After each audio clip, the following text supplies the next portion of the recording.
Hey there, my name is Caden, and I spend a lot of time playing roguelikes. So much so that I decided to start this series where I review and retrospect roguelikes. Welcome to Roguelikes in Review.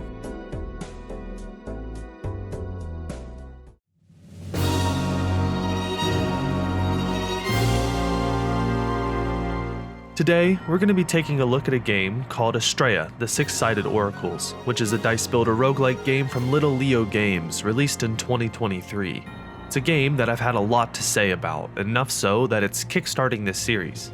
So, without further ado, let's dig in.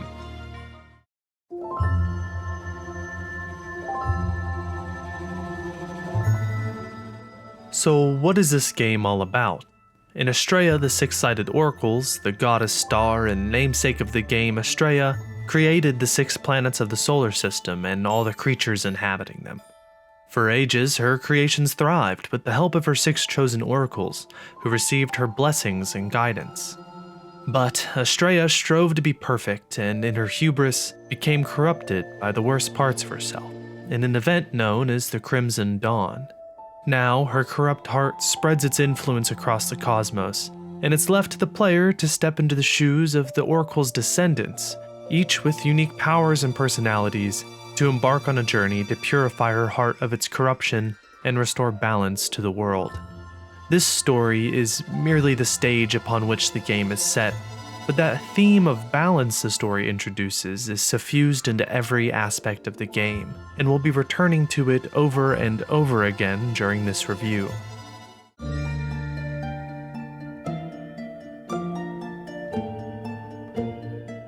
I want to lead with something that I think Astrea does exceptionally well: aesthetics. Astrea is very fun to play, don't get me wrong, but upon first glance, the game's style is the thing anyone will notice. In Astrea oozes style. I mean, it's enchanting.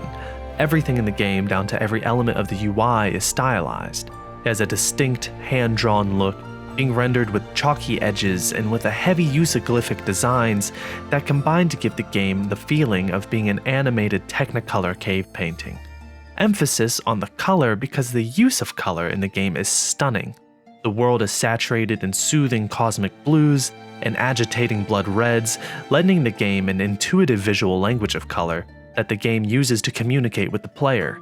It paints a picture of duality, of opposing ideas, focus versus confusion, contentment versus ambition, hope versus despair, order versus chaos, and risk versus reward. This duality created by color usage leaves the player with the sense at the end of a fight that you didn't really defeat an enemy, but restored the world to its natural state. Astrea is constantly telling a story with its visuals. With its creative designs for characters and enemies, you get a sense of how the corruption afflicting the world of Astrea has sunk into every crack. For example, many enemies in the game, especially early on, are mundane objects that have become warped by corruption, such as how these enemies are just seashells used and inhabited by the corruption, almost like it's a living creature. But as you progress through Astrea, the corruption takes on more sinister forms, forcing the player to fight warped and possessed sentient creatures in the second stage, and this comes to a head with the bosses of the third stage, Ground Zero, which embody primordial manifestations of the corruption, taking on an either otherworldly, geometric form or a grotesque, uncontrollable fleshy appearance. So as you get closer to the corruption's source, its manifestations become purer, more like abstract concepts. It's a smart and impressive use of design that lets the game give nuance and characterization to the story's main antagonist, without ever having to give it dialogue. It's so subtle and well executed that it's one of those things that almost sounds obvious when it's pointed out. Going hand in hand with the visual flair of the game is the sound design, and man is it good.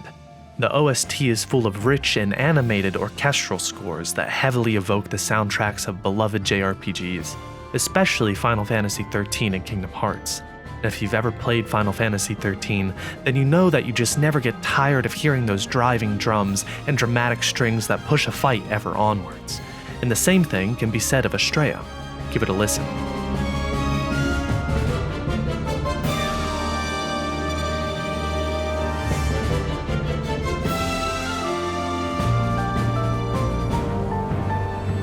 Every moment in the game is accompanied by an appropriate track that sets the tone.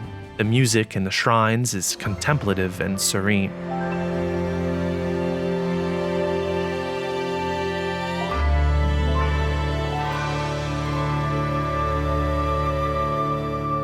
The music for the bosses is foreboding but hopeful.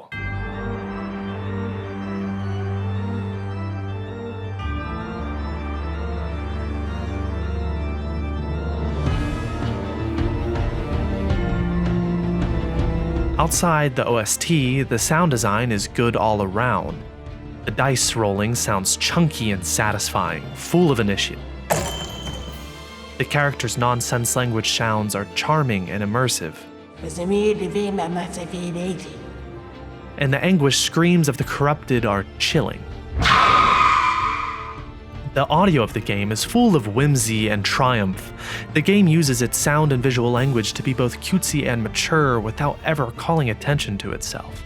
Whether or not you love the game's style, I think that walking such a fine line is the hallmark of a skillfully executed style.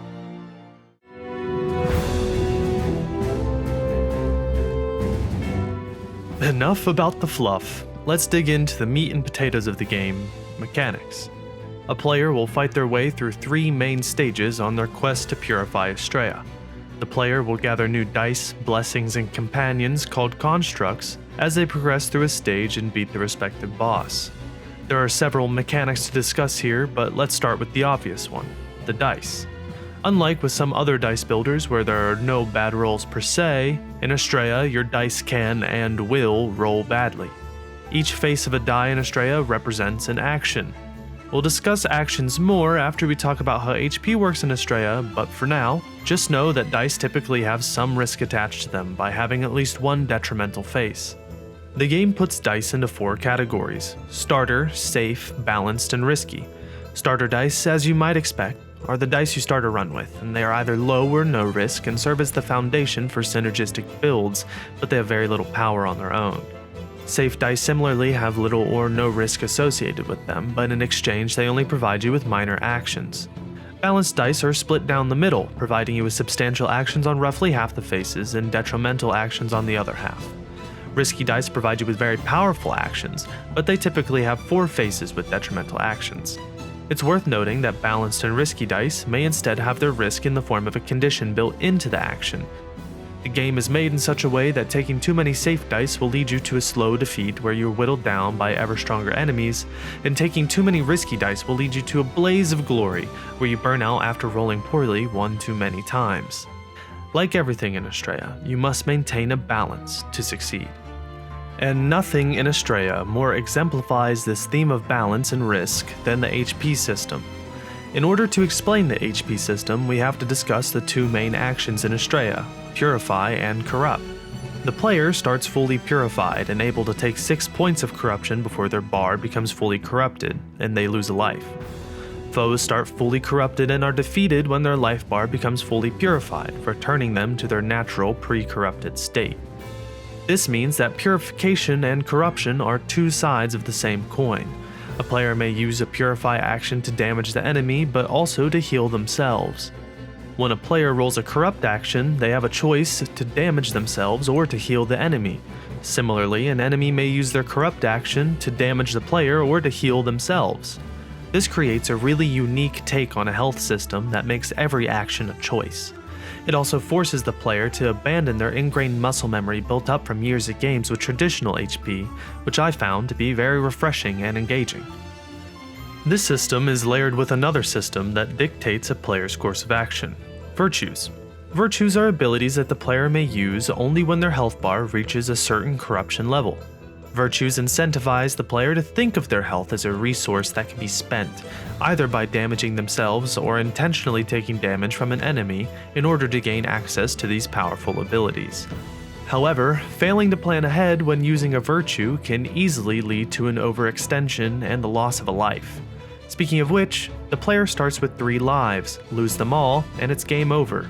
But don't worry, you gain your lives back after defeating a boss. Astrea features one more mechanic called Overcorruption, which complements the HP system and acts as a counterpart to the Virtue system.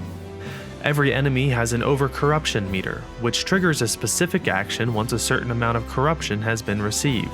The action and the amount of corruption needed to trigger it varies for every enemy, making it a crucial element the player must plan around. Strategically timing the triggering of an enemy's overcorruption becomes an important part of gameplay, as doing so on your own terms can often be safer than allowing it to combine with an enemy's regular action, potentially resulting in a fatal blow. Also, if the player rolls a corruption action, they must consider that it will not only heal the enemy, but also fill their overcorruption meter.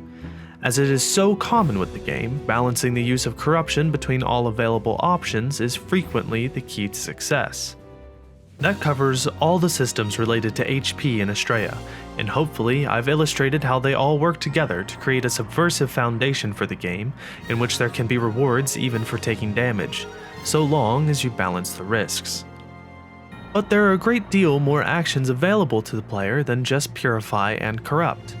All actions fall into two broad categories, neutral and character specific. Neutral actions are exactly what you might expect. They are actions that all characters may obtain and use.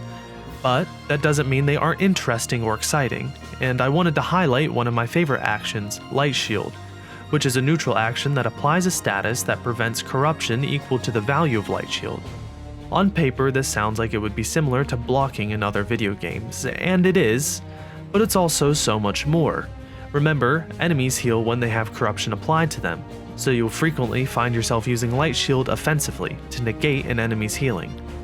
Beyond this, the player will find themselves using Light Shield in a whole host of creative ways. Even a single well-placed Light Shield may prevent an enemy from triggering their overcorruption, saving you from much more corruption than the value of the Light Shield itself. This ability, which in another game might function as a one-trick defensive tool, becomes a Swiss Army knife all its own. It's this complexity emerging from simple systems that is one of Astrea's biggest strengths. The second kind of action is character-specific, and they are responsible for giving characters their own unique gameplay style and synergies. Each character has a couple dozen unique actions, all with their own keywords that often interact with one another. As such, Astrea adopts an archetype system where each character has a few designed archetypes the player can lean and build into. By drafting synergistic dice and blessings, the player can mitigate the weaknesses or boost the reliability of certain actions. This same system is seen in a lot of roguelikes, however, Astrea is set apart by the underlying systems that we just discussed, which provide a strong foundation to explore actions that are entirely unique in feel and usage. There are far too many character-specific actions to discuss them all, and we will take a look at the characters and their archetypal themes here soon, but I wanted to take a moment to give you an example. My favorite character, Sothis, utilizes a decaying Purify over time effect, which the game calls Relief. One might think, damage over time effects are in all kinds of games, how is this unique? Well, to get the most power out of Relief, the player will also have to risk applying a non-decaying corruption over time effect, called Affliction. This makes every encounter a balancing act to ensure your Relief and Affliction are at least equal, so as to not become slowly corrupted or find yourself healing an enemy over time instead. But Sothis has access to other dice actions and blessings that can capitalize on the application of Affliction, like a move that multiplies its purification by the value of Affliction on the target, or blessings that mitigate the dangers of Affliction, making this sort of Relief archetype more viable. I've brought up blessings a few times now without ever explaining them. Blessings in Astrea are items the player may collect that provide a global effect, similar to artifacts in Slay the Spire and other games. As with dice, blessings in Astrea also come in neutral and character-specific varieties, and the means of collecting them and their importance is something that we'll touch on soon. As for characters, the game starts the player off with Mooney, a scholarly owl from the planet Noctua who is adept at converting her corrupt actions into Purify actions. The next character you'll unlock is Celarius, a mighty hammerhead warrior who excels at empowering his purification values, sometimes at the cost of damaging himself. Next is Hevelius, an animated stone guardian who relies on his link with other constructs to defeat enemies instead of his own might. Following is Astrea, an adventurous Apian who thrives on unpredictability, using her agility to outmaneuver foes. Then the player may use the aforementioned Sothis, a masked desert dweller who uses his chance and fervor to manipulate the sands of time. Finally, there's Orion, a tentacle-faced sage who is present at the Crimson Dawn. Orion's unique skill lies in manipulating the positioning of his magical orbs to invoke powerful effects. Each character in Astrea offers a distinct and exclusive playstyle with their own mechanics and abilities. However, despite their individuality, they all adhere to the fundamental rule of Astrea: balance. It's only by balancing a character's specific risks that the player can survive in their quest to purify Astrea. Before we move on, now that we've discussed dice and synergies, I want to address one of the biggest complaints I've seen about Astrea. That is, there is too much text in the game and too many keywords to memorize. And honestly, I don't understand this argument at all. For comparison, nobody has ever complained that Slay the Spire has too many cards, or that Tiny Rogues has too many keywords. And most actions and keywords in Astrea are fairly simple, only needing a couple of sentences at most to explain. I don't know what causes this. Maybe it's just the fact that the actions are being presented on dice that makes them seem confusing to people. I can't really say, but I can say this: if you stick with the game for more than a few hours, the dice begin to feel as natural as cards. You don't have to crunch probability every time you draft a die to enjoy and succeed at this game. As the player progresses through a stage, sometimes they may choose to face an elite instead of a normal encounter, risking a more difficult fight in order to obtain a blessing as a reward. Even the rest sites in Astrea follow this rule of risk versus reward. In lieu of recovering a life, a player may instead choose to lose a life in exchange for a blessing. After beating a boss, the player is offered a choice of black hole blessings, which provide powerful effects, but only at the cost of a curse. These ideas aren't original, but they work so well in the context of Astrea, and at this point, I'm sure you can guess why. Astrea takes the question of risk versus reward that is so common in roguelikes, distills it, and presents the player with it at every opportunity it can, whether it be at the shrine, on the map, in the story, on their health bar, or with every dice roll. It's everywhere, and it works.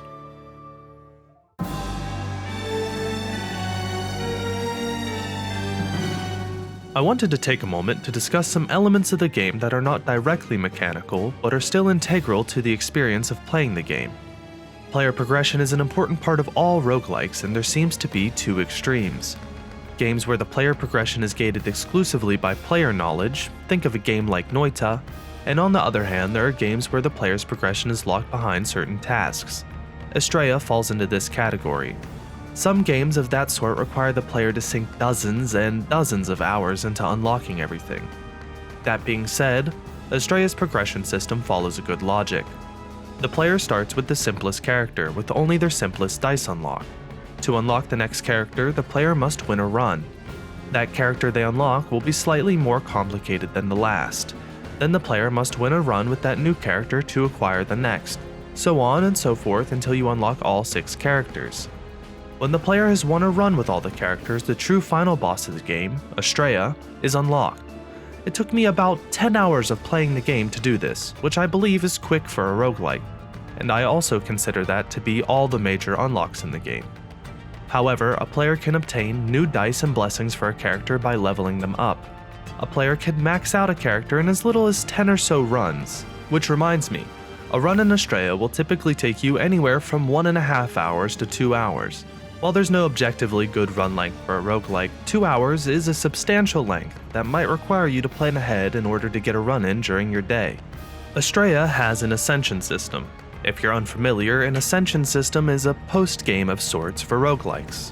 After a player gets all the major unlocks and beats Astrea, you will become eligible to make your game harder in some way every time you win a run, most commonly increasing enemy HP and damage. Astrea does this a little differently than most games, having its difficulty level split between an anomaly level, which affects the entire run, and the Astrea level, which only affects the boss Astrea. In my opinion though, this system feels mostly the same as other Ascension systems, but that's not a complaint. It gets the job done, and it does it right.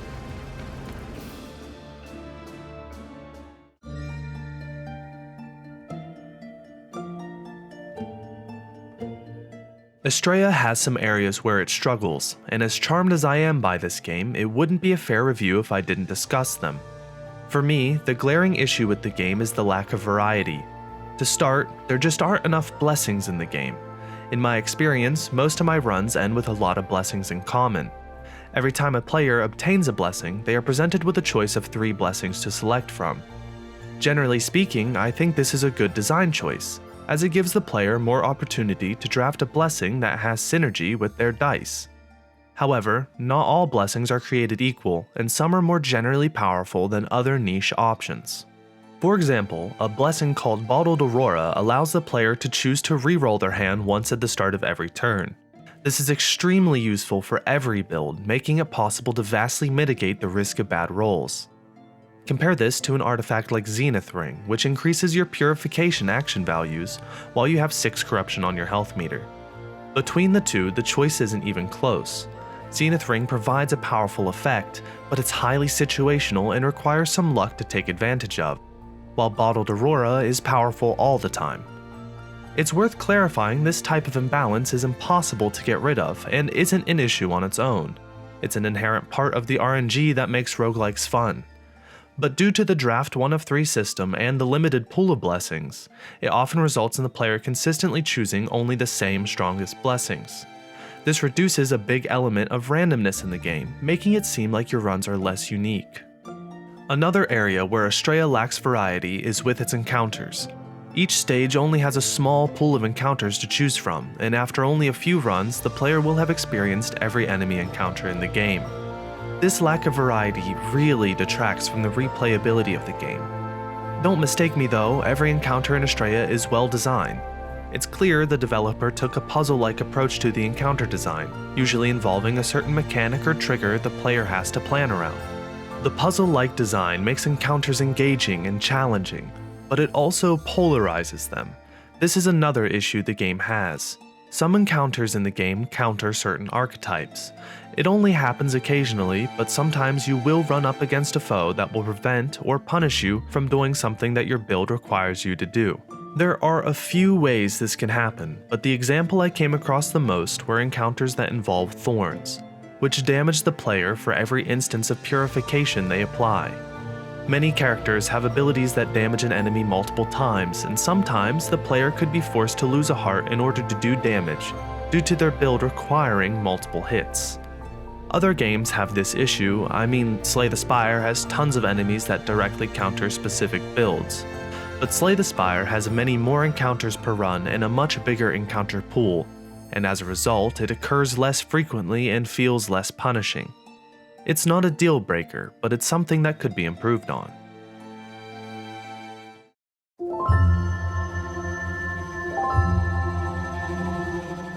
At this point, I've made it pretty obvious that I think Astrea is an excellent game, but the value a game provides is important. One of the main appeals of games in the roguelike genre lies in their high replayability and favorable entertainment to price ratio. Astrea clocks in at $25 on the Steam store. In the context of its peers, this is pushing a premium price for a roguelike. And as we discussed, Astrea is less replayable than a lot of other games in the genre, so it's not going to provide the insane value something like Vampire Survivors or Slay the Spire can offer with their sub $10 price tags. I think the chances Astrea will be someone's new go-to game to burn hundreds of hours into are low. However, it offers a complete and well-designed experience, which is why I believe very few people would regret purchasing it. I would say for most people, Astrea provides an experience that is worth $25, albeit maybe barely. But for those who are not as immediately enchanted by the visuals or mechanics as I am, but still have an interest, this game would be the perfect game to pick up on sale.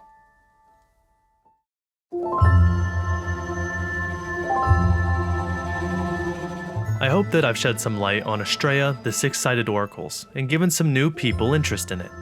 It's one of the most elegant and cohesive experiences I've had with a game. With its incredibly clean through line of design, Astrea is a masterclass study in taking one simple idea and making a complete and complex experience from it.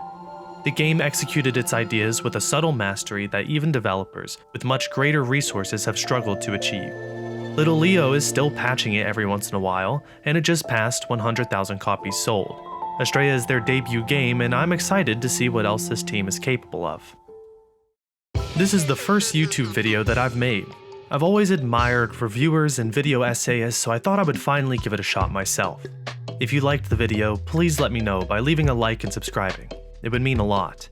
And if there's something that you wish I would have covered in the video, or a place where you were confused, please let me know in the comments so that I can do better in the future. Thank you for watching, and see you next time.